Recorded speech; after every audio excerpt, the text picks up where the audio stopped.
This week we had another reminder, as if we needed one, that the average temperature of the planet is getting warmer, thanks to human-caused climate change. What was the reminder? Simply the prediction made by the World Meteorological Organization in its recent annual report that the Earth's global average temperature was likely to pass the 1.5 degree increase from pre-industrial times in the next few years. Not solidly and permanently, just that one of the coming peaks of the year-to-year variability would take us over that limit for the first time in human history. Technically, it's confusing two things. Climate is not the year-to-year variability that we see every year, so equating a single warm year with climate arguably isn't helping, but it is what it is. Now, to be clear, this wasn't really news to anyone paying attention. Scientists have been observing for some time that this was likely to be the case. But every now and then, somebody makes a statement in a report or a press statement, and it gets picked up and amplified in exactly this sort of way. And of course, because the conversation on this topic is, shall I say, stupid, very quickly the usual players jumped on this little flurry of discussion and did what they always do with it. So Extinction Rebellion types were hyping it up as yet the latest evidence that the young people of today should resign themselves to an early grave. A prediction that, just in case I need to point it out again, does not have the slightest scientific backing. On the other side, you had things like this, one of the more moderate versions by Fraser Nelson in The Telegraph, who said this week, the BBC announced that the planet is predicted to pass the 1.5 degree global warming threshold in the next few years, a tipping point after which terrible effects become irreversible. I mention this because if you actually look at the BBC report, it doesn't say what Nelson alleges it does at all about tipping points and the like.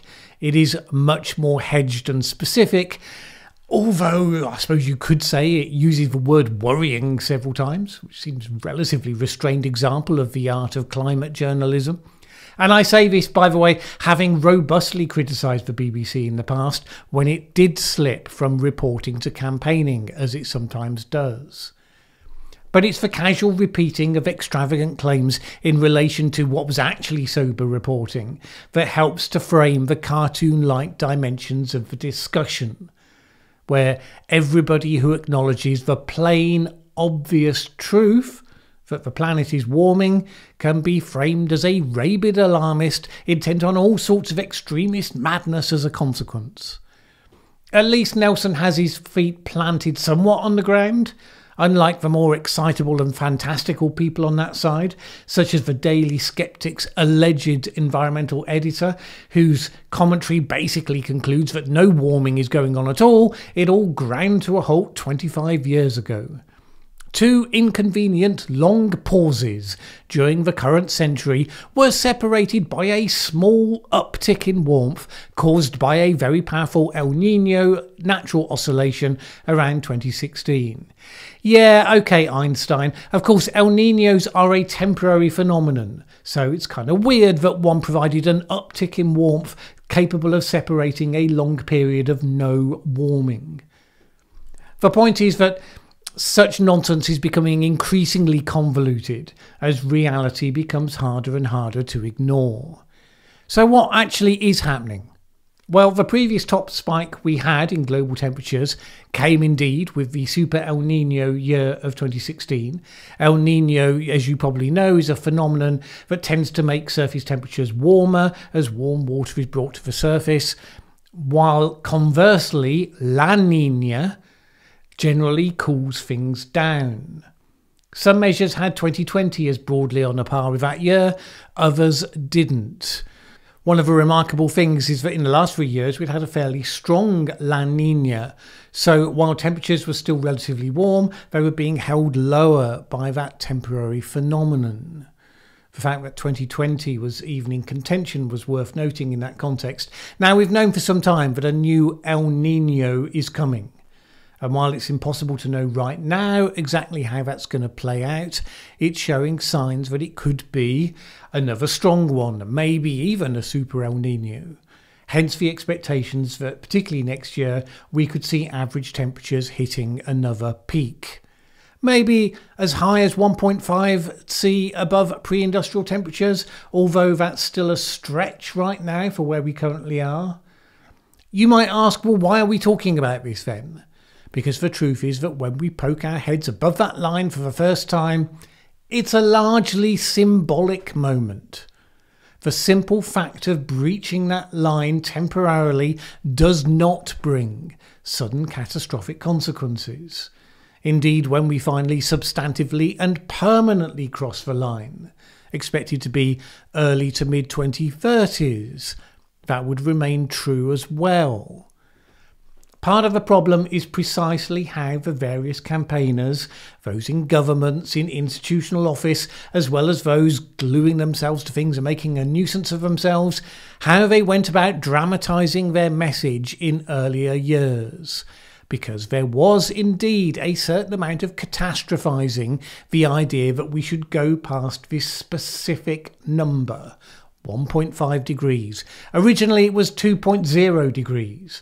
But that suspiciously round number turned out to be too far on the lax end. So we ended up with an equally suspicious half round number instead, 1.5. And yes, by many people who should have known better, this number was promoted for years conceptually as a cliff edge. If we passed it, we fell off that cliff into a sketchily described semi-Armageddon, which was not what the IPCC report said, although, let's be clear, what they said was serious enough. It was always the case that 1.6 wasn't the end of the world. It was just a lot less desirable than 1.5, and so for 1.7, and so for 1.8. But 1.5 was promoted because people felt that, first of all, it genuinely would be better for the world if warming could be held below that level, if you could do it in a way that didn't wreck human societies in the process. But secondly, because nations have failed to take action for decades. And the question is whether they are capable of taking action on a big global problem in the absence of a fairly robust deadline. And that's a valid question. The voters in every country are always most concerned about the things they see right in front of their faces and the things that they feel that they have some control over. They are intolerant of the long term if it gets in the way of short-term self-interest, a truth of politics which has been known for centuries and predates climate change by many decades. Ask the French about their current pensions debate, for example. But I digress. Some countries are seeing climatic extremes, which their people are indeed attributing to human-caused climate change. But those tend to be countries that actually make relatively little contribution to causing the problem. So voters in those countries are not much motivated to support actions that would have real short-term costs, but wouldn't be seen as making much of a contribution to solving the problem. You have to both see it as a real and immediate problem and feel that you can make a substantial difference to it. Mostly countries have one or the other, but not both. So you can understand why campaigners and the like sought to inject a sense of urgency into proceedings. Indeed, if you look at a number of the commitments that have now been made worldwide, you might even conclude that those tactics had been successful, at least up to a point. But we now have to deal with the consequences, where we hit the symbolic level, and a whole bunch of people are still under the impression that this represents a cliff edge rather than just an important but incremental milestone. Consequences including the rise of climate anxiety, people concluding they shouldn't have children, and all the rest of it, topics I've covered here a number of times. Those consequences are real and a real problem. Interestingly, we can broadly estimate the contribution that the different El Niños and La Niñas have made to global temperatures. So that means we can show what those temperatures would have looked like without those phenomena. The 2016 Super El Niño added around 0.2 degrees C additional warmth to the year beyond what we would have otherwise seen. So this is a graph showing recent temperature trends minus the impact of the ENSO events. As you can see, harder to even pretend there has been a pause there, since the 2016 peak was significantly below the 2021 in that line. Here's the same, but with an estimation of what the 2024 temperature would be with the range of possibilities without the impact of El Niño. The top end of that range would already make it a new peak. So if you combine that with a super El Niño, well, you can see why people are speculating that 2024 could be a dramatic peak in the progress so far. It could also not be, depending on how it plays out. In a very real sense, though, all of this is really a sideshow, focusing in on what decision makers have decided to elevate as a key measure, because the vast majority of the heat from climate change ends up in the oceans. And because of the nature of that process, you see much less year-to-year variability there than you do in surface temperatures.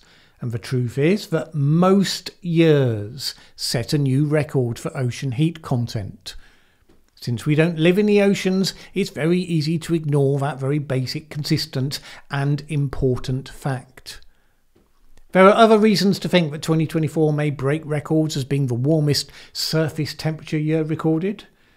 For instance, there's been substantial shift in maritime shipping from high sulfur to low sulfur fuels.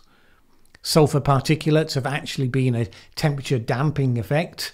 For years, that particular pollution source had been reducing the otherwise impact of global warming. The exact likely impact of the change is still being calculated, but it's expected to be a substantial additional warming factor. All things told, however, the chances are strongly against passing that 1.5 degrees C line in 2024. I mean, it's feasible, 95% unlikely to happen, for all that we can be well below and still set a new record. However, it's worth noting, when some commentators would make comments along the lines of "we only have 12 years to act," which was sometimes expressed badly as 12 years to save the planet, but even when they weren't, tended to be characterised like that by their opponents, they were often referring to the deadline to take action to stay below 1.5 degrees C.